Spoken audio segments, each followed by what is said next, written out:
So what's up sa mga kahombre ko dyan? Makagago, what's up man, na naman nga pala to. At syempre mga kahombre ko, alam nyo na, today is the day kung saan finally atin ang matutunghayan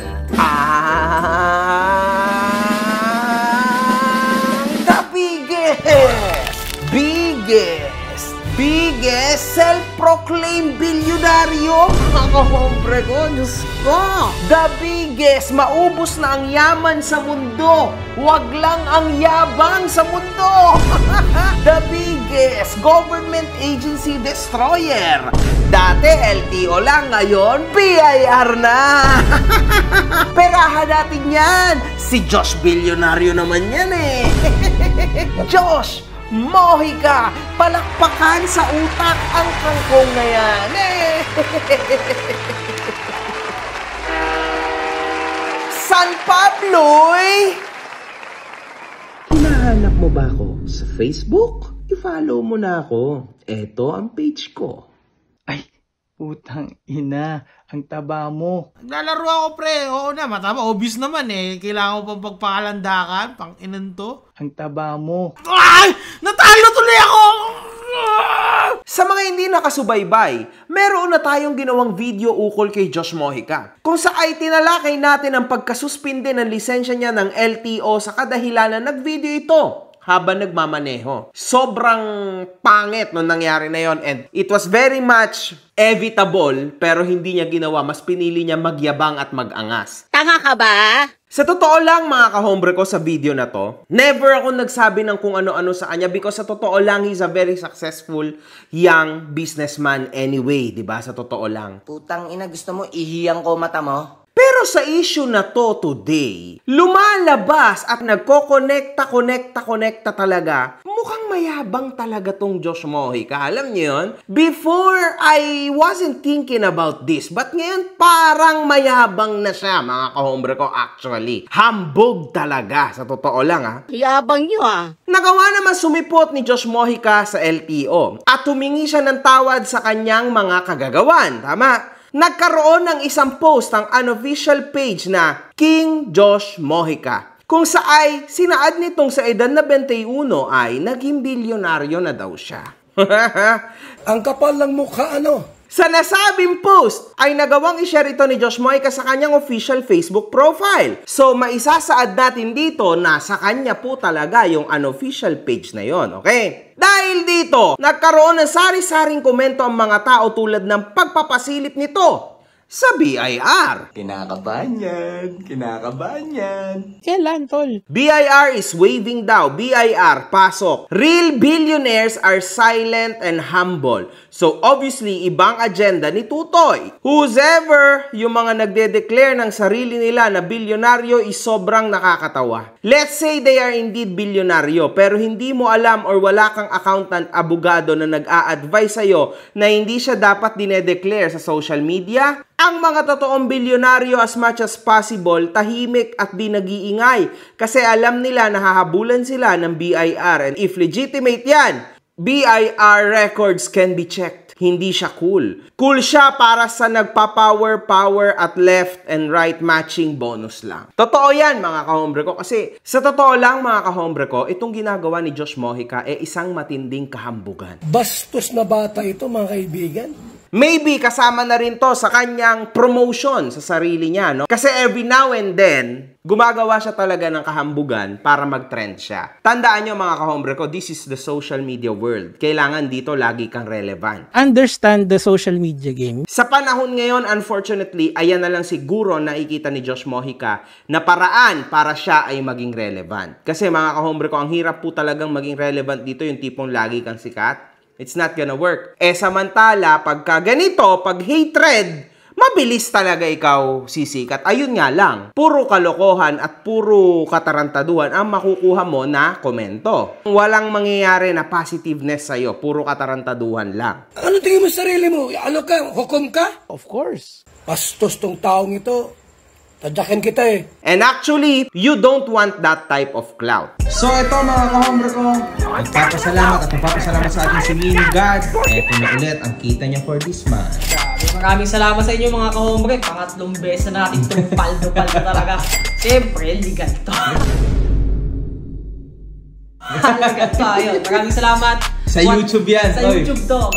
Sa mga kahombre sa YouTube to. One love, good fucking vibes. Kasi mga kahombre ko, once na nakuha mo yung ganyang clout at ikaw ay negosyante, automatically, ang pangit ng kalalabasan nito para sa negosyo mo. Pero kung ikaw naman ay social media influencer lang, it's okay. As long as wala kang negosyo, okay lang yon. Kaso ang problema, si Josh Mojica may iniingatan po na branding sa sarili niya. And ang nangyayari dito is siya mismo yung nagse-self-destruct sa sarili niya. Ang pangit po ng ginagawa ni Josh Mojica na ito. Malapit na ako umuwi ng Pinas. Hintay kayo ha? Hintay! Kasi at the end of the day, isipin nyo, sino bang nasa tamang pag-iisip, mga kahombre ko, na magsasabi ng ganyan, di ba? Na bilyonaryo ako.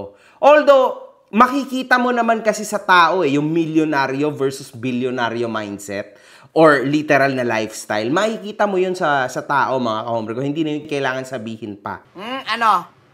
Inggit na lang? Most probably, si Josh Mojica milyonaryo pa lang. So, at the end of the day, alam din naman ng mga tao yon. Kaya yung mga tao po umaalma. Kasi nagyayabang tong bata na ito. Para sa akin, this is a big mistake for him. Lalong-lalo na, at may mga taong tulad ko na naniniwala actually sa kanya, no? Na akala ko hindi siya mayabang, talagang nagbibigay lang siya ng motibasyon. Pero ngayon, lumalabas mga kahombre ko na nagyayabang talaga itong batang to, no? Mayabang talaga siya actually. Tapos sasabihin nyo konsentidor ako? Hayop kayo magsasalitang konsentidor ako. Para sabi mo na bilyonaryo ka, not really. Lalo na't hindi pa totoo, so nagsisinungaling ka rin. 'Di ba? Nagsisinungaling ka yan tuloy, masisilip ka talaga ng BIR ngayon, bata ka. Oh, thank you sa mga basher ha. Sa nangyaring issue, nakuha nitong atensyon ng former COMELEC Commissioner na si Rowena Guanzon na hinimok ang BIR na imbestigahan si Josh Mojica. Akala ko ang youngest billionaire ay may-ari namang inasal, ba't nagkiklaim itong si Kangkong? BIR, pakicheck nga ang taxes ng tao na yan. Oh my goodness!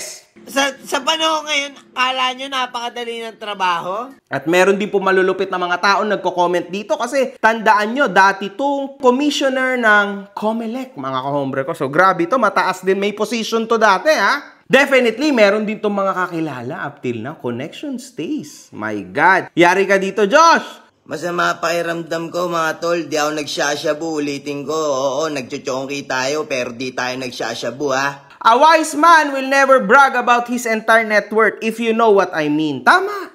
Tama yun. Yan ang totoo. Sa nangyaring issue, nananatili pa rin tahimik si Josh Mojica at hindi nagbigay ng komento. Minsan, mahirap din pag ang chicharon na tinda mo sa una lang masarap. Ngayon kasi may hangin na, di na puro, nahahawa na tuloy siguro siya. Self-proclaimed amp. Ganyan talaga pag umangat lang pero ang tunay na maangat, tahimik lang kasi ayaw na nilang ipaalam dahil alam nilang aabulin sila ng BIR. Basta Pinoy talaga kung payabangan, number wahid. Ano number wahid? Number one siguro ibig sabihin nun. Kulit kasi yan eh. Dala kasi na impluensya ng two joints ang dapat maangas ka. Eh hindi nga bagay sa kanya. Okay na siya sa comedy style. Bumalik na naman siya sa ganyan. Tanginan yung lahat kayo, hype kayo! Kasi tandaan kung saan siya relevant, doon siya dapat mag-i-stick. So nakikita-kita niya na dito siya relevant sa kaasbagan, kayabangan. Kasi dito siya napapansin. Pag sa comedy, hindi siya napapansin. So dito siya babalik. Normal lang yon. That's for the clout at para sa fame na kanyang matatamasa sa social media na iniisip niya dahil siya isip bata pa, mga kahombre ko makakatulong sa pagbenta ng kangkong chips niya. Ayun ang akala mo, Josh Mojica. Hindi na tulad noon yung panahon ngayon. This is a very different social media world, man. Wala kayong Diyos! Kikisaw-saw ka dyan? Bakit? Umalis ka dyan! Mamaya tayo. Very different. Matatalino na mga tao ngayon. At once na na-cancel ka for real, canceled ka talaga. Delikado tong panahon na to, Josh Mojica. Sana man lang nagtetest ka ng waters bago ka bumanat ng ganyan. Tandaan, walang tatagal sa social media na to kung hindi mo gagamitan ng utak. Hindi tulad dati, mga kahombre ko. Tulad ko nga dati, di ba, sumikat ako ng matindi dahil sa hindi ko paggamit ng utak, tama? Dahil sa mga katarantaduhan ko lang, kayabangan ko, kaasbagan ko, tama? Tulad ng ginagawa ni Josh Mojica, no? Hindi ko ginagamit utak ko nun. Kasi kung ginagamit ko utak ko nun, ganito sana ako tulad ngayon. Magpatingin ka, may something ka sa utak mo. But it worked dati, nung panahon na yon. But ngayon, mga kahombre ko, kung ganun ang gagawin mo, hindi na siya mag-work. You see this kay Lakas Tama, ginagawa niya pa rin yan up till na, wala na. O Josh Mojica, nagyayabang, wala na. Diba? Ang daming ganyan na sumusubok but it's not working anymore, finished. Ganyan talaga. Eh na mga totohanan, masakit. I don't say na totoo nga unless proven. Pero kaya naman itago kasi yan at palabasin na hindi siya bilyonaryo sa papers. Pero in reality, oo. Using dummy accounts and trust funds named after his foundation and corp na mostly naman ng shares owned din ng companies na pagmamay-ari niya. Pero sa isang banda, mga kahombre ko, mas maganda na ikaw ay low-key. Totoo naman yun. Kasi una sa lahat, gusto mo pa ba na masilip ka ng kung sino-sinong ahensya? No. Pero it's okay, mga kahombre ko, kasama yan. Tandaan nyo, kailangan transparent ka sa ahensya ng gobyerno. I don't need the government's assistance. Dapat transparent ka. Hindi pwede na kupal-kupal ka lang o ganun-ganun lang, bahala na. Siyempre, hindi pwede yung ganun. Wala naman tayong pagtataguan at hindi ka naman makakapagtago sa gobyerno. Putang inang tong makagago na tong hayop na to! Makagago, bobo ka! Pero, sana naman, Josh Mojica, kung may natitira pang konting sustansya sa utak mo, no? Sana hindi mo to ginawa. Kasi sobrang ob-ob mo, bobo! Yan tuloy, talagang literal na masisilip hanggang sa ultimong sentimo ng BIR, ikaw. Bobo! Bobo, pare! Yari ka dito, boy. Hindi madali yan, ha? Mga bobo! Kasi halos lahat, kasama na ako, na-check na ako ng BIR. Sino bang linoko mo dyan, MG? And it's not easy, man. Sobrang hirap, no? Lalo na at hanggang sa huling property mo, tatanungin ka talaga. Sayang. Sayang ka naman. Hindi ka naman sana mainit sa mata. Pero ikaw nagpainit sa sarili mo. Good luck. Tuloy mo yan, two joints mentality mo. Tingnan mo saan ka dadalhin yan. Baka yan pang makasira sa negosyo mo. You'll see. Tingnan mo, sana wag naman. Ikaw makagago ka, demonyo ka. Pero itigil mo na yan, kahambugan mo na yan, man. Kasi it's not gonna work. Not this time, man. One love. Good fucking vibes. Mga putang ina nyo kayo.